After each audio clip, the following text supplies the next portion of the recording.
یا مہدی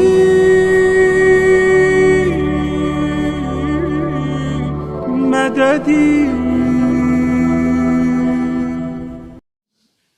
ملا حسین کلی ہمدانی بیان فرماتے ہیں کہ کیسے یہ لیلۃ القدر ہے، کہ قرآن کہہ رہا ہے کہ بسم اللہ الرحمن الرحیم انا انزلناہ فی لیلۃ القدر وما ادراک ما لیلۃ القدر.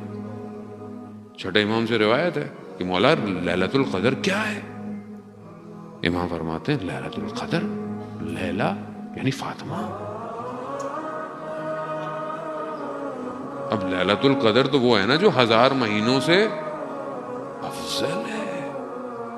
یعنی کیا؟ یعنی آپ نے اس رات کو اگر درک کر لیا، 1000 مہینوں کا سفر آپ کو طے کرائے گی ایک رات.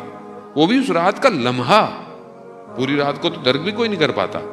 اگر لمحہ درک کر لیا کتنے ہو گئے؟ اگر آپ 1000 مہینوں کو کیلکولیٹ کریں، 80-82 سال کی عمر جو ہے، یعنی ایک لمحہ رات کا 80-82 سال کا سفر طے کرا دے گا. کہا یہ سیدہ ہیں جنہوں نے انہیں درک کر لیا، 1000 مہینوں کے سفر کو طے کر لیا. ملا حسین کلی ہمدانی بیان کرتے ہیں اس کی تفسیر کیسے.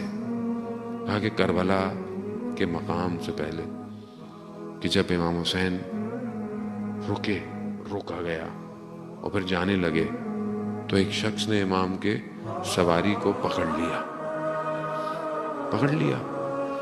امام نے کہا کہ تیری ماں تیری عزا میں بیٹھے.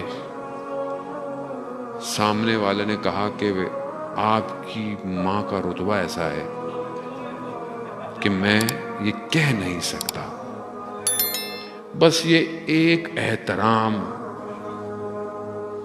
شب عاشورہ حر اپنے آپ کو جہنم اور جنت کے درمیان دیکھ رہا ہے، جنت اور جہنم کے درمیان.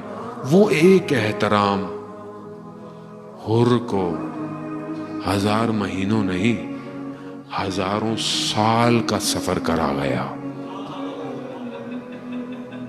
1000 کتنے سال ہو گئے آج؟ 1400 سال. آج حر علیہ السلام ہے. کیوں؟ لیلۃ القدر ترک کر لیا حر نے. تھوڑی دیر ہی صحیح ترک کر لیا، بس ترک کیا، نکل آیا. ایسا نکلا کہ آج تک آپ جائیں حضرت حر کے مقبرے پر، مانگیں، آپ کو جو مانگیں آپ کو ملے گا. اتنی پرواز دی ہے حضرت حر کو. کم نہیں کیا، وہ رومال امام حسین نے اپنی والدہ کا حر کے ماتھے پر باندھا. خوب یہ نصیب کی بات ہے جنان محترم. آج اگر ہم اپنی زندگی میں ان خاتون کو ذرا سا درک کر لیں، کوشش کر لیں، معرفت حاصل، آپ یقین کریں، تبھی تو ہلا نہیں پاتا معاملہ. قاسم سلیمانی ایک جگہ شہداء کی ماؤں سے خطاب کر رہا ہے، اور کیا یہ ایسے بڑے آدمی ایسے نہیں بنتا جان محترم، یہ عام آدمی نہیں تھے. یہ اپنی ذات میں نہ جانے کیا تھے. وہ خود کہتا ہے کہ جب جنگ میں آپ کے بیٹے گر رہے تھے تو آپ تو وہاں نہیں تھی، لیکن میں نے دیکھا ایک ماں ہر جوان کے بدن پہ پہنچی ہوئی تھی. راز یہی ہے. یہ پہنچ گئے تھے، یہ پہنچ گئے کہ راز یہی ہے کائنات کا.